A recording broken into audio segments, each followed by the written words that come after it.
I wake up on the couch around 9 a.m. I must have relocated to the living room at some stage through the night. There's an open full can of Tiger beer on the coffee table. The Setanta network is streaming on screen, the volume through the roof. Last night's match is being spoken of by a panel of commentators as though the importance of the games is of world-changing gravitas. My first thought is, obviously, of that thunderous transgender penis, or when will it end? My second thought's of Joe. I text him, "How'd you pull up, bro?" No reply. I put my shorts, t-shirt, cap and sneakers on and resolve to run through the intensity of Singapore heat until ladyboy cock is the last thing on my mind. I jog past the office and continue around Marina Bay.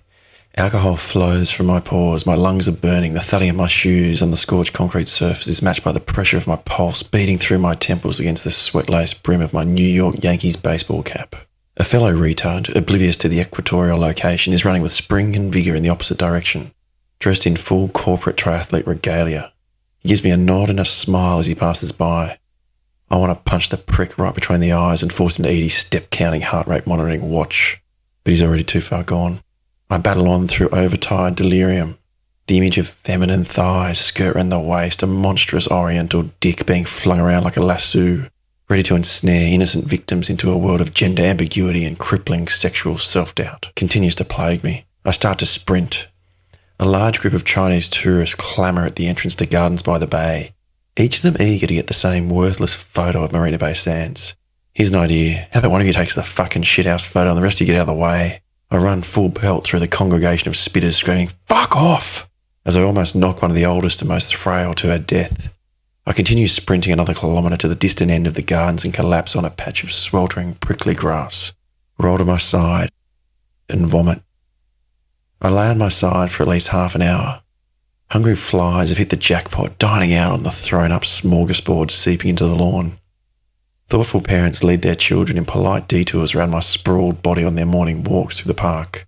None bother to help or ask if I'm okay. I think I hear one particularly useless woman say to her child, "That's what happens if you take drugs." I make the calculation that one of the God-fearing fuckwits who's walked past and left me to die has probably called the police. It's best to get moving. I stand up, dust myself off, ensure there's no vomit on me and walk to the nearby road. I can't believe a cab turns up almost instantly. I'm no longer huddled around a pool of spew and am clearly Caucasian. The taxi driver has no reservation in picking me up. I'm driven home in air-conditioned comfort.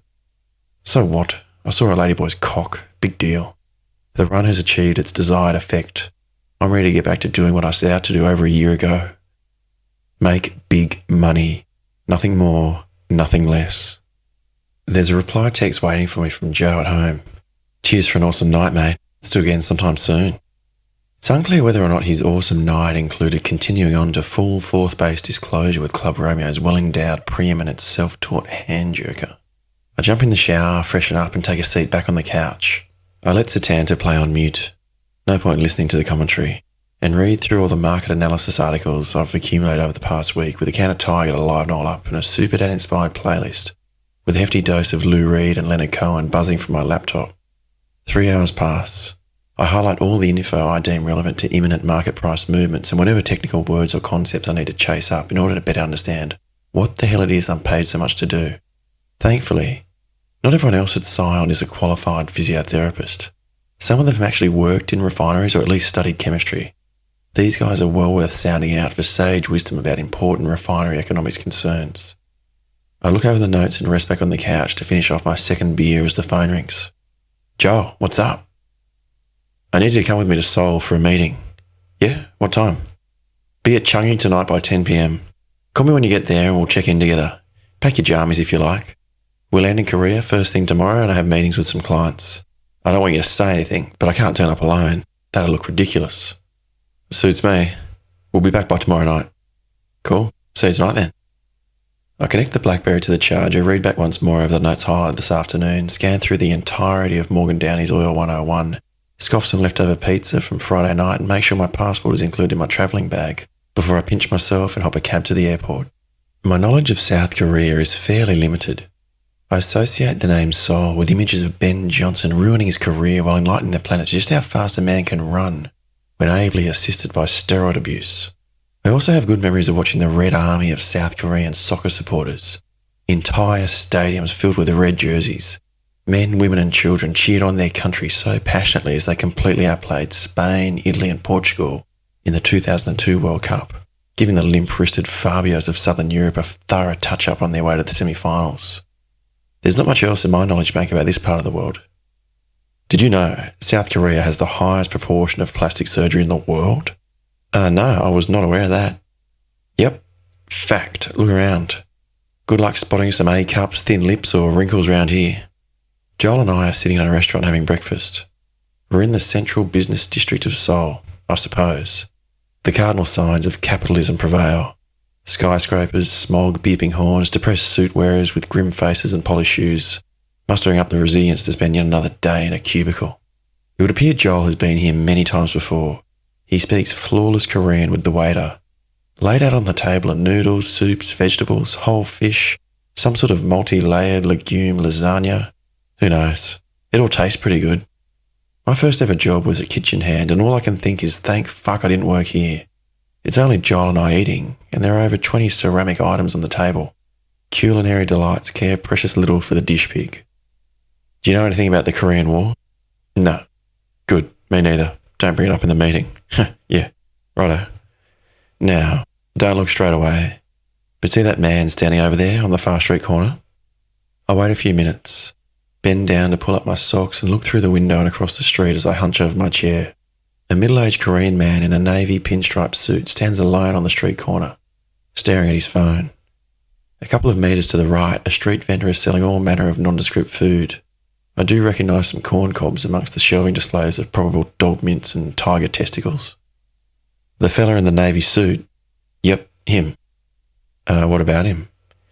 In 1 minute, I want you to take my briefcase, walk over there, stand between him and the street cart, place down this case, buy a corn cob and then walk to the very end of the street. You shitting me, yeah? Do I look like I'm shitting you? Wipe that confused look off your fucking face and do as I tell you. Once you drop off the bag and buy your corn cob, walk the few hundred metres to the end of the street and then get a taxi to this address. Joel hands me a slip of paper with an address written in Korean, I suppose. He slides the briefcase towards my left shoe and walks to the counter to pay the bill. I grab the case, proceed out of the restaurant, look down at my chest, making sure there are no red dots, though I'm not too sure what I'd do if I did indeed see a red laser pinpoint over my aorta. I check right and left for any traffic, cross over, attempt unsuccessfully to make eye contact with the navy-suited briefcase recipient, take a break at the vendor and place down the case. I motion to the corn and hand the old street merchant 5,000 won, about $5. He hands back the corn and some change, which I wave off. He places the tip in his pocket as his facial features disappear in a million wrinkles of smiling gratitude. I doubt that money will be going towards cosmetic surgery. Mr. Navy Suit takes the briefcase and walks away. I continue up the street, as instructed, and take my first breath in over 2 minutes once I'm 50 metres up the street. I look back towards the restaurant. Joel has vanished. I throw my corn cob to a homeless bloke in a side alley who looks oddly disappointed with the gift. Well, fuck you then, cunt. I hail down a taxi and show the driver the address. He says something in Korean and we take off. My thoughts blank with the lack of information making me look all types of retarded in the rear vision mirror. The taxi pulls up in front of an impressive building. Joel's standing in the foyer speaking on his mobile. He sees me hop out of the taxi and waves me over as he hangs up. Well done. All went well from what I saw. Yeah, all sorted. Is it a bad idea for me to ask what was in that case? Nah, but save it for later, okay? I'll explain when we fly back to Singapore. I'm not going to jail before then, am I? If you are, I'll be sure to bake a cake with a filent for you. You bake? Not often. I file, though, every day. Just look at these nails. Joel's such a smug bastard, but all I can do is hope he's on my side. He leads the way to the elevators and we head up to the 32nd floor. The lift doors open and, as always, 2 yellow fever inducers greet us. They're decorated in the prostitute-inspired sense of fashion which receptionists throughout Asia appear bound by thanks to some unspoken union agreement. We're asked to take a seat. One of the girls leans over the glass coffee table to rearrange some newspapers and magazines. Joel gives me a knowing wink of carnal intentions as she drops to her knees and more precisely tidies the table. I ask where the bathroom is and head off in the stated direction. The whole bag drop fiasco, I'm way too on edge and have to try and relax somehow. A quick wank should sort me. I'm sweating in the cool air conditioning of the bathroom stall, trying to think exclusively about a naked Katie Upton making sandcastles on a tropical beach. Some blood starts to circulate away from my overburdened mind, and I focus on rubbing one out at Ben Johnson pace. Two men enter the gents, speaking to each other with the clanging eardrum thumping resonance that Asians have perfected. I've got a full mast in my grip, but the voices instantly send me quivering back to the Lady Boycock visual hellhole lurking in my thoughts. Katie's disappeared. The sandcastles are ruined. Fuck's sake. I can't do this. I stand up to take a piss instead. I'm hunched over, my torso at 90 degrees to my legs. My left hand's holding the cistern as my right tries to aim my fully fledged hard-on down towards the toilet. I reckon they must edit out these aspects of James Bond's life. I managed to dribble into the bowl for a few seconds consecutively without a spurt shooting north into the underside of the seat. After a minute or so, the urine has made its way mostly into the bowl and blood has thoughtfully flowed back out of my cock. I wash my hands, splash my face and take a deep breath. I walk back into the waiting area of the firm whose name I don't even know. Unlike most offices, there are no cliched logos, company buzzwords or reprehensible phases of the joyous delights of upstanding corporate citizenship. My throat muscles spasm. Joel is chatting amiably with the Navy suit man. What is the stitch up here? I think momentarily about running. Joel calls me over. Seung, please meet my associate, Flynn. Flynn, please meet Mr. Seung Kwan. Good morning. Pleasure to meet you, Mr. Kwan. Good morning. Please, you call me Seung. Flynn, I know you had an important call with Andrew about an urgent issue. Seung and I can continue with our discussions if you need to go and call Andrew right now to resolve that. Yes, of course. I'll take care of that immediately. Excellent. Very nice again to meet you, Seung. Thank you, Flynn. Nice to meet you. We won't be too long. See you downstairs. Joel and Seung walk off down a hallway. The briefcase is nowhere to be seen. I hop back in the elevator. There's no mirror to check my facial expression, but there's no doubt whatsoever that I am back to looking completely retarded. Having absolutely no idea what the fuck is going on will do that. I continue into the large ground floor foyer and call Andrew. Andrew, Flynn here. Morning, mate. All sorted over there? Yes. Joel is now in a meeting with some sketchy fucker, Seung Kwan. Joel said I need to call you. Yep, got it. And you lose a bag this morning? Yeah, sort of. Well, yeah, I did. Perfect. Okay, I'll sort everything out this end. Just grab a coffee and wait for Joel. I'll see you when you're back. Okay, I'll see you, mate. I suddenly feel like a chess piece. A pawn too, of course. A completely expendable pawn. What the hell are these blokes doing with me? Playing all these cryptic games, sending me on unexplained errands. I bet they didn't expect me to have an attempted wank. Who's playing mind games now, hey? No. They probably anticipated that too, the fucking wankers. I grab a coffee at a cart just outside the building, continuing to scan my chest for red laser beams, and return inside to one of the couches. I wait, watching everyone coming and going. Double-taking all the women, making my own assessment of the silicon content of their chests, the Botox concentrations of their lips. This is the mecca of plastic surgery, hey? Well, why not? Mentally undressing all the women at least clears my thoughts of whatever the fuck my boss and Mr. Kwan are orchestrating upstairs. After 30 or so minutes, Joel walks out of the lift, catching my eye on the couch and motioning me to continue with him straight out of the building. All taken care of, Flynn. I've booked us on an earlier flight back to Singapore. You ready to go? Yeah, of course. A sleek black car pulls up. Joel opens the back door. After you, sir. I hop in and I'm actually surprised when Joel gets in behind me and haven't been tasered. Thanks for your help today, mate. No problem. I'm not too sure what I've done to help, though. Well, that Seung piece of shit is Chief Inspector for the Nuclear Safety Office. And I know you're only 1 week into the world of fuel trading, but what are the feedstock components of power utilities in this part of the world? Fuel oil, coal, nuclear, natural gas? Right on. Maybe I'm retarded. Well, cheers. So, old fucker there, he conducts safety inspections of nuclear facilities. Okay, got it. Some nuclear peddler paid him off to keep quiet about his recent findings that a couple of plants have serious safety faults in their reactors. Now, how do you know? I just know. Anyway, I didn't want to spook you earlier. It's best not knowing sometimes when you're being a hero. A hero? You actually delivered a bribe to him this morning to actually do his fucking job. What? Andrew's been sitting on a shitload of fuel oil we can't sell. Seung, for the princely sum of $250,000, who's finally handed down the fucking safety report his country relies on him to deliver. No more nuclear for this country until they sort their fucking shit out. Okay, and now Andrew can sell the fuel oil to other power utilities with a spike in energy demand now that the nuclear power is off the table.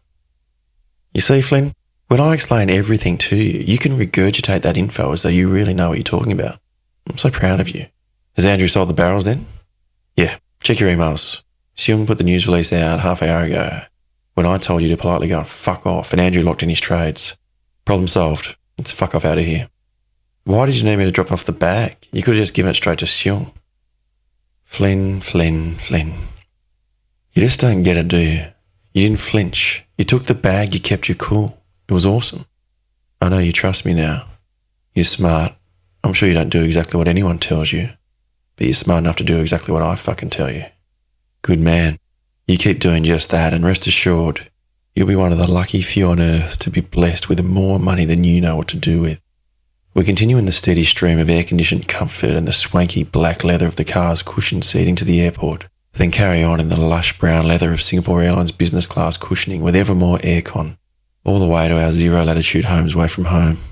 I keep the legions of gorgeous flight attendants busy with incessant requests for them to top up my whiskey glass.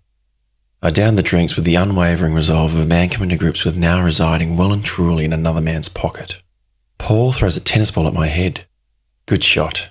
Bastard. It ricochets off my noggin and knocks over my coffee. My notes and keyboard are drenched in cappuccino. Andrew is bowled over his chair, laughing it up. At least it all takes my attention away from yet another text message from Nadia asking when we're going to catch up. She says she can come to my place and make me dinner. Are these Russian euphemisms for fucking me, robbing me, killing me? Surely there's no way she genuinely wants to bake me a home-cooked meal. Joel laughs at me wiping up the spilled coffee on my desk as he walks past and down the room, sending my thoughts straight back to the Geneva simulation interview when he devastated Kenneth. I hope I get to destroy candidates' hopes and dreams too someday. What a blast. Rudy hangs up his phone and lets out a little yelp. It sounds gayer than a grown man explaining the pros and cons of various hair products. He immediately walks over to my desk. The assay report's in. It meets regulations. We nailed it. You fucking ripper. I'm 3 weeks into my fuel oil trading career. That is a fairly lengthy stint in this business. And now, sharing this moment with Rudy, I feel I may have actually discovered the alchemy required for long-lasting overpaid employment. Like all things great in my life, it's a total fucking fluke. When Joe returned to Jakarta without ever knowing he'd been flogged off by a ladyboy, he emailed me the specifications of a residue which didn't meet the base requirements to be sold as palm oil. He asked me if there was any use I may have for it, and was looking forward to his next visit to Club Romeo. Ignorance is bliss. I obviously had no idea what could be done with the palm oil runoff, but ran the specs by our resident scientific genius, Rudy, the operations guru. He's some sort of Arab.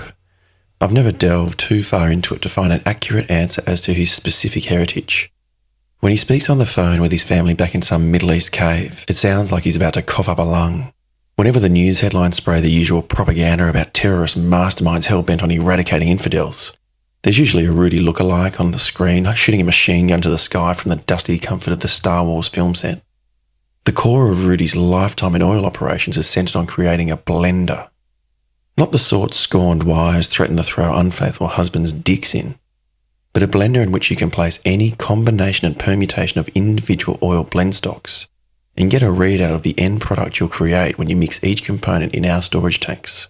As Mother Nature has decreed, it seems when you take a small portion of this palm oil residue and mix it with some of the filthiest fuel oil available on the planet, you can create bunker-acceptable fuel oil. Fuck yeah, Mother Nature. You glorious bitch. We've just run our first batch, mixing 2,000 tonnes of the palm oil reject with 50,000 metric tonnes of other fuel oil shit from a Russian refinery and a further 20,000 tonnes of similar garbage that a Saudi refiner offloaded for a price too low to refuse. And voila, bunker fuel oil ready to pump out of the tanks for the current market price of $625 per metric tonne. The concoction set us back $564 per metric tonne to source and stir. $61 clean, blemish-free profit, times 70,000 tonnes. Say hello to 4.27 million of Uncle Sam's greenbacks. The Milky Bars are on me, kids. Exceptional work. Joel is suitably impressed, as he bloody should be. I'm the fucking king. My palm oil mate reckons this residue is in pretty consistent supply. We should be able to replicate this on a regular basis. It's like holy water. Tell him not to tell anyone he's sold to us. Okay. Tell him right now. We can't have anyone know we're blending with this stuff. I'll message him right away. Don't message him, you useless teenage girl. Call him now. Okay. And when that's sorted, come grab me. You coming to play golf with me this afternoon, young man? I can't have you making too much money. I don't have any clubs. Oh, no problem. We'll buy some at the course. Oh, what? You buying? Nah, I have a feeling you have some bonus money burning a hole in your pocket, son. You're buying. I get on the phone to Joe and thank him again for the palm oil dregs. I let him know I've managed to mix it with some other components and it turned out okay. But if he can do me the solid of keeping my purchase to himself, I'll gladly relinquish him a future stock and can agree terms today. He's over the moon. He's locked in an added revenue stream and I'm now set to be swimming in 2,000 metric tonnes a month of palm oil I'll gladly take a bath in. I love it so damn much. He even bases the price off a fuel oil benchmark for me. Now I can hedge away any pricing exposure with zero basis risk. Unheard of in this industry. It's not what you know, it's who you know indeed. And once you know 'em, fucking milk 'em. I hang up, throw the tennis ball with my full force back at Paul, miss him entirely and smash the deals desk piece of shit Darryl right between the eyes. Not an unlikely shot really, considering there's about a 6-foot gap between his pupils. Oh, fuck you, Flynn! Yeah, whatever, mate. I look forward to seeing his P&L report for me tomorrow. $4 million in the black in one day, cunt face. Whack that in your option pricing formula, you dead shit. I'm Charlie Sheening so heavily. All set, boss. Let's hit it. Good man. The course is in Malaysia. You got your passport here? Yep, in my drawer. One sec. I grab the passport and we take the lift to the basement car park. Joel walks towards a gunmetal showroom fresh Aston Martin, throwing me the keys. You drive, buddy. I hop into the Bossmobile. This beast is beyond primo. A far removed, extreme, distant relative from the dilapidated Mitsubishi Express van sitting back in Sydney waiting for my tail between the legs return someday. I take the driver's seat and look at the fighter jet controls in front of me. How the hell do you drive this thing? Well, start her up then, you fucking moron. How? You really are a pleb. Joel leans across and presses the start button. So just how small is your dick then, boss? Just drive. It's auto, no gears for your pea-brain to worry about. I take it nice and slow through the car park. Probably not a great idea to scrape the big cheese's car. There are 2 pods in the back. You could maybe seat a chihuahua there. Maybe. Why do they even bother? We reach the exit, Joel passing me the swipe card and we're on the streets. Singaporean soulless consumers watch on as they walk through the midday heat, crushed with jealousy. 2 awkward minutes pass, nervously making my way through traffic and simply praying I don't drive into a parked car. But once we hit the freeway, my balls are swinging. My pin dick duly compensated for by the V12 Thunder. I'm giving this Aston a beatdown and I am fucking loving it.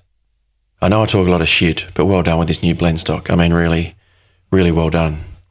Oh, thanks a lot. Appreciate that. It's a tough business. It takes its toll. I just want you to know you're doing well. These decisions you're making, connections you're building, you're on the right track, son. Oh, it's great to hear. I told you I knew that you were the greedy, crafty cunt the fuel business needed. The drive takes over an hour, crossing the bridge into Malaysia and completing a quick customs check. We arrive at the Johor Country Club. Joel instructs me to complete a lap of the overly lavish water fountain and pull up at the reception area. We hop out and he hands the keys to a parking attendant who grabs his clubs from the trunk while some other guy in a black suit and white gloves drives the car away to the parking lot. A male concierge welcomes Joel and leads us through to a dining room and bar overlooking the course.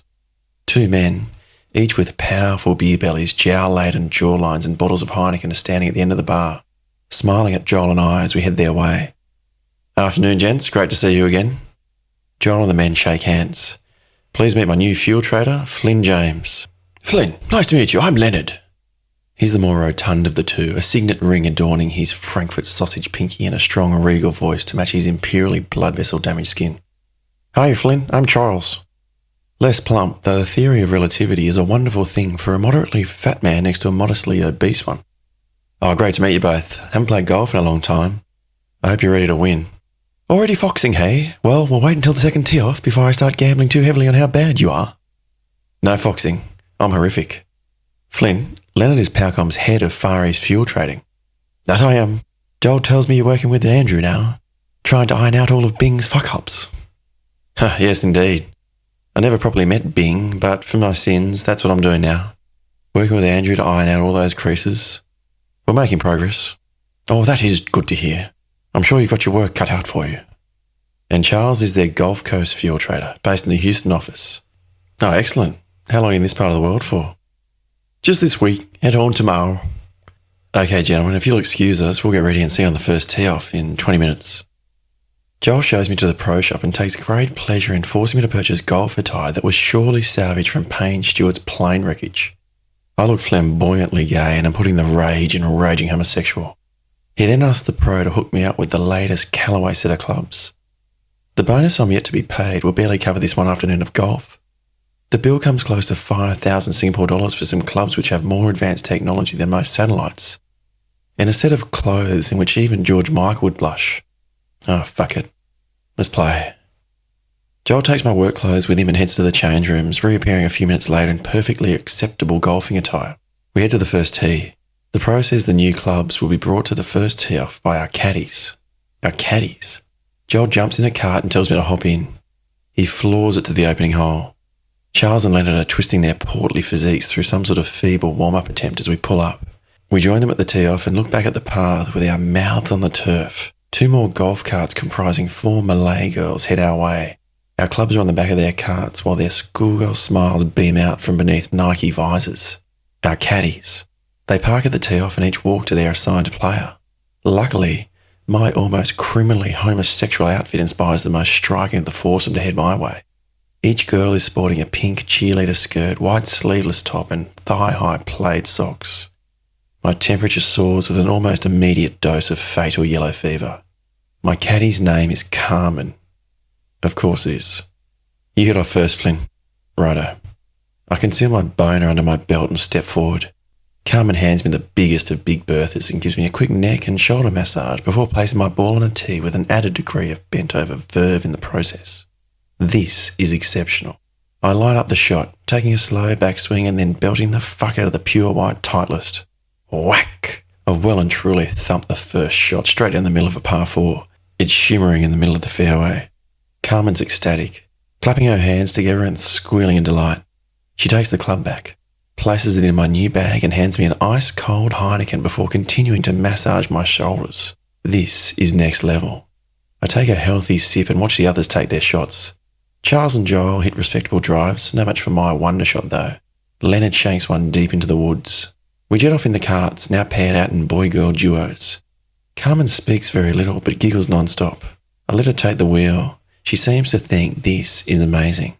We pull up at my ball and wait for the others to take their shots. Joel and Charles follow up their drives with impressive iron shots. Joel's on the green for 2, Charles is in the bunker just to the right of the dance floor. Carmen hands me a 6-iron. That's actually a very good club choice. Well done. I go through a warm-up swing, taking a look into the rough where Leonard's ball is somewhere. The big fella's deep in the tropical bushland with his pants around his ankles while his caddy uses her right arm to hold off his huge guts and is busy sucking away on the Powercom's head of Far East Trading's cock. Jesus Christ. I look on in amazement and horror. Joel and Charles are completely unfazed. What world am I living in? I try to refocus and take my shot. The tropical bird life no match for the slurping in the rough. Leonard emerges back on the fairway after a few more minutes. He's sweating profusely but looking extremely relaxed. He lets us know he couldn't find his drive and will take a drop. Yeah, please, do what you like. He strikes his shot onto the green. Charles escapes the sand trap with his first effort and we each putt at the hole. I win with a par. At the second tee off, Leonard scrolls through his BlackBerry to show me a photo of his wife and kids. Why? Why do that? I say how lovely they all look and enjoy Joel's approving stare from his safely eavesdropping distance. This is a business relationship requiring delicate mending thanks to whatever Bing did to ruin it. Maybe he simply had a moral compass that wasn't completely fucked up. That can happen to the best of us. I hook my drive deep into the rough and scoot off with Carmen. She doesn't even pretend to draw out the task at hand or feign an interest in trying to find the mishit tee-off. She dives straight for my crotch and gets nuzzling feverishly. I pull her back upright and quickly feel her up to make sure there's not some huge dick under her skirt. Phew. Please, carry on. I don't care what the membership cost is, I'm sold. We head back to the fairway and I hit a drop ball. The others are nowhere to be seen, all exploring the rough with their shirts on and their slacks off. Carmen hands me a 5-iron and I play a conservative shot straight up the middle. We continue up the fairway as the others slowly return from their wanderings. There's all sorts of wrong going on right here, but I've been in Asia long enough now to have given up chastising myself for being at the top of the food chain. Fuck it all. If I'm going to hell, I may as well go full throttle. We carry on for a few more holes. We're no superannuation fund managers here. Despite being on the golf course, we have serious business concerns to attend to, meaning there is no shortage of BlackBerry scrolling between drives, putts and blowjobs. Charles and Leonard excuse themselves for a moment as we're about to tee off on the 5th hole. They return after a 5-minute discussion and look deflated. Not surprising though, really, at least for Leonard. He's had 3 blowjobs already. I mean, fucking hell. That's impressive. I am sorry to be a downer, gents, but we've got a fairly urgent issue to fix. We need to call it quits early, sorry. The gloom on Leonard's face as he says this makes me think he was definitely planning on several more wayward drives this afternoon. Apologies for being nosy, but is there anything we can assist with? My Charlie sheening hasn't worn off yet. Joel looks nervously angry as I say this. Well, maybe you can actually. That former colleague of yours, this Juan bloke that seems to think he's invincible. He's well and truly fucked us. Really? He's trading crude, isn't he? At least he was trying to do that when I was his deals desker. He can't trade anything. He's a piece of shit. He told us he had a stream of fuel oil and sent over the specs. We've now run the assay report with the vessel parked at our terminals. The oil is completely useless.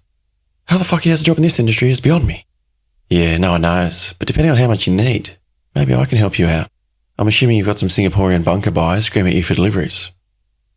If you can muster 20,000 tonnes over the next 3 days, you would be a lifesaver. Let me quickly call Andrew.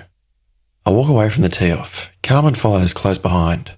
Some blood starts to race south, but I focus instead on business and tell her to leave me alone. The consummate professional. Andrew, mate, the new shipment with the palm oil blend, you haven't committed that to anyone yet, have you? I've got a few buyers circling, but was going to wait until the window this afternoon and sell it out piecemeal. Great. Can you hold off? The Powercom boys have a supply problem. If we can sell it to them, at least 20,000 tonnes between today and Friday. I reckon Bing's fuck-ups will be a distant memory. Oh, fuck yeah, lock it in. And tell them we'll deal at a $3 discount to market. We can try to make up for Bing's shit. Fucking result though. With this palm oil blend, we'll still be making fucking shitloads.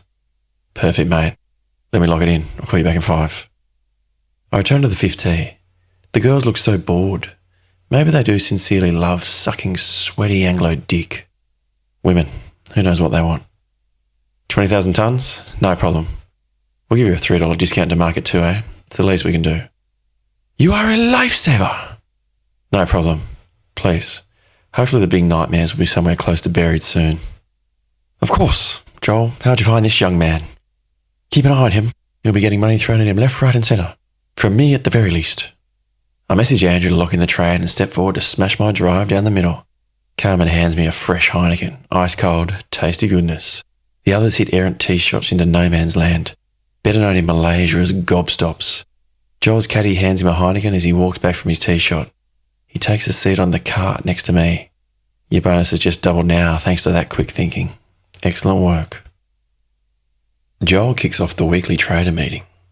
Let's start with crude oil. Keith, any news to report? So, this weekend crude, we've seen.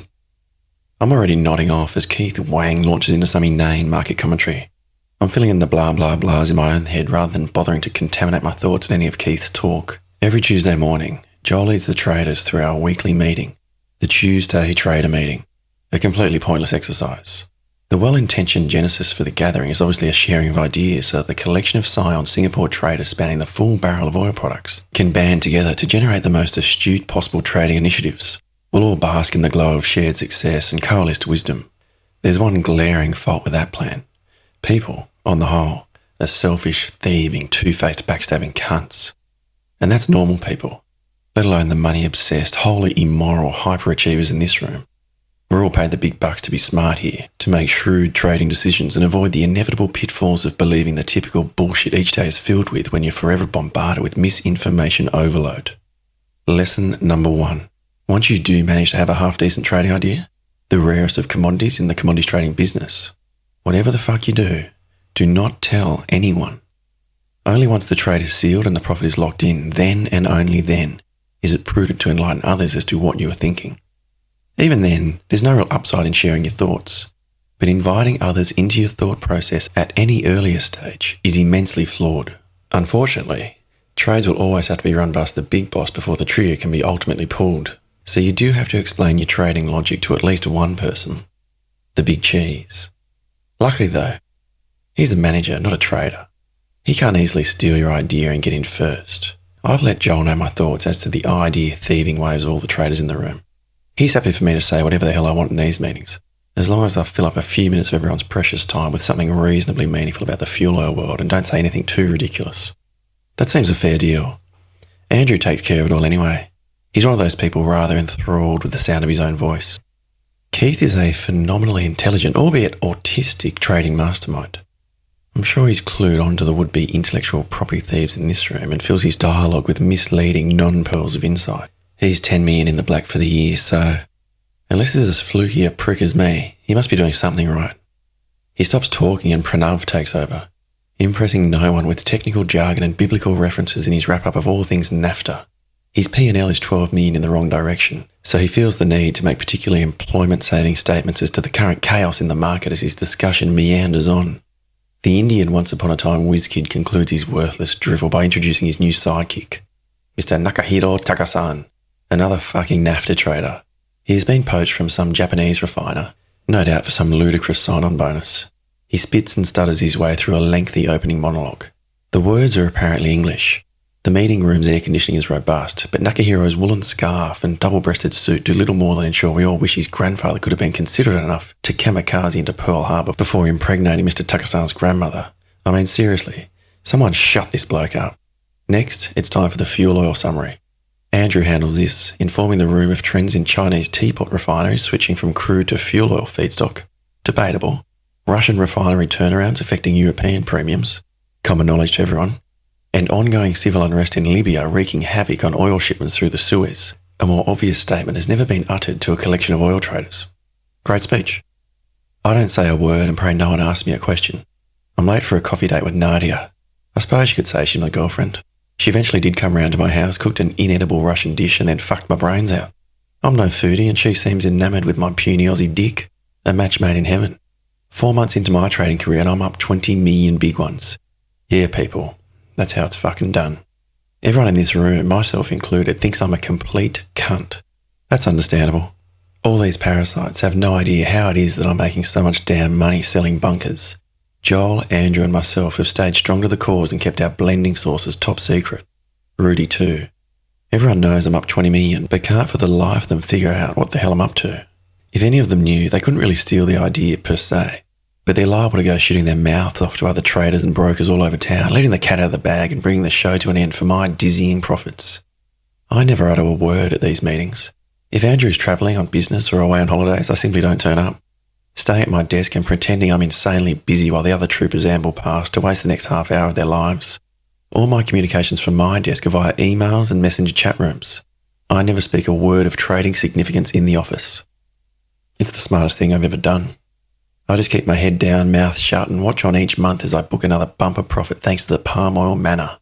I spend most nights drinking heavily at Club Romeo, watching uninformed yellow fever-riddled men getting felt up by Thai ladyboys, while I chat away with Nadia and the platoon of dazzling Russians.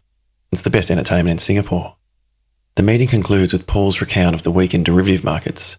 No one has a clue what he's talking about, but all nod, stroke their chins and adjust their cufflinks as he ploughs on discussing the VIX, the volatility index, and trading out his gamma while his delta doesn't give a fuck about his theta. I'm paraphrasing. One day before I'm fired, I sincerely hope someone just stops and says, "Oi, what the fuck are you talking about?"